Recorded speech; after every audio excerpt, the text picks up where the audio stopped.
Did you know that human trafficking generates $150 billion a year? A year.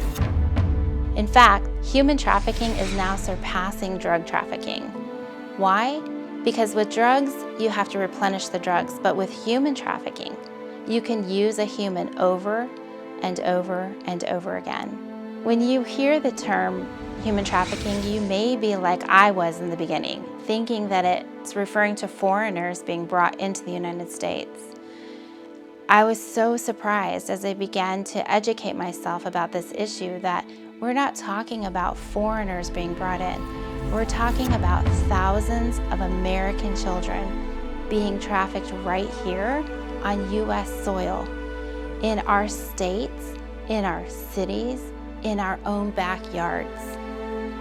Now imagine the human being being used is your son or your daughter, maybe your nephew or grandchild. Traffickers do not see human beings. They see dollar signs. They see commodities. And I mean, let's face it, parents, our kids are on social media. We're busier, life is busier, families are busier, maybe families are in turmoil, and it really takes our attention away from being with our children all the time.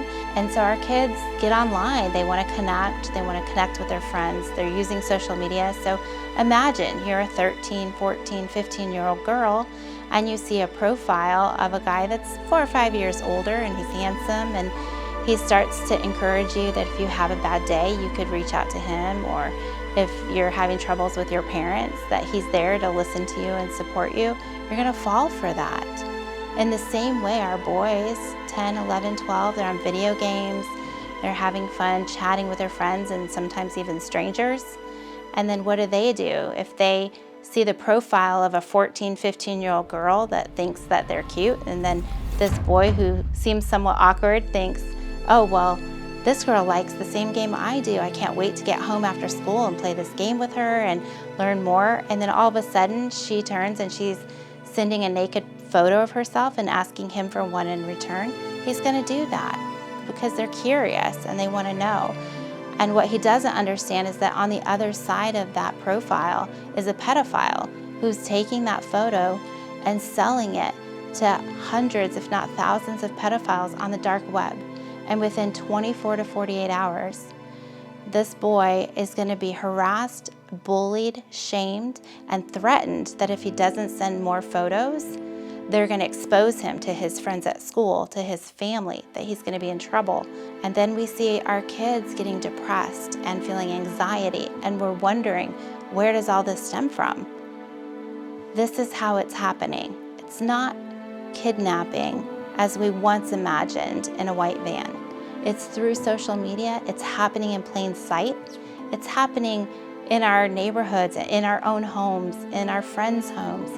So what can we do to keep our kids safe? I want to start by saying it's not hopeless. There are things we can do, but it's important as parents and caregivers to learn how to set the safety controls and the parent controls on the apps that our kids are using. But even more important than that, we have to parent their heart. We have to help them understand that unfortunately we live in a broken world. And so what can we do to protect ourselves? And we have to help our kids understand that not everybody is going to be a positive influence. And not everybody is exactly who they say they are. We have to teach our kids how to have good social skills and how to recognize red flags. This is why my wife and I decided not to sit on the sideline and do something about it. That's right. At Harbour Hope, we provide mentoring relationships to survivors of human trafficking to model healthy bonding and healthy boundaries, healthy friendship. We also get to teach them how to use their voice, restore their voice. If you've been exploited as a child, you become a voiceless person. And so they get to learn how to use their voice, to say yes to the things they want to say yes to say no and mean no. They get to learn how to tell their story in a way that affirms them and validates them and encourages them.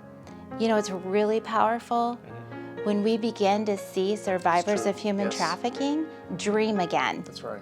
when they start to imagine what their futures could look like, when they believe they can go to college, they can get a degree, they can actually earn a livable income at a livable wage and maybe even provide for their own children.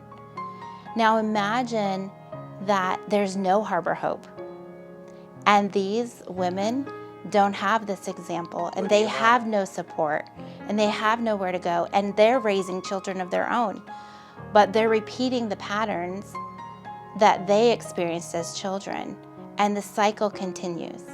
So at Harbour Hope, we get to help them break the cycle, and we get to offer those children a new future and a new hope, a new story.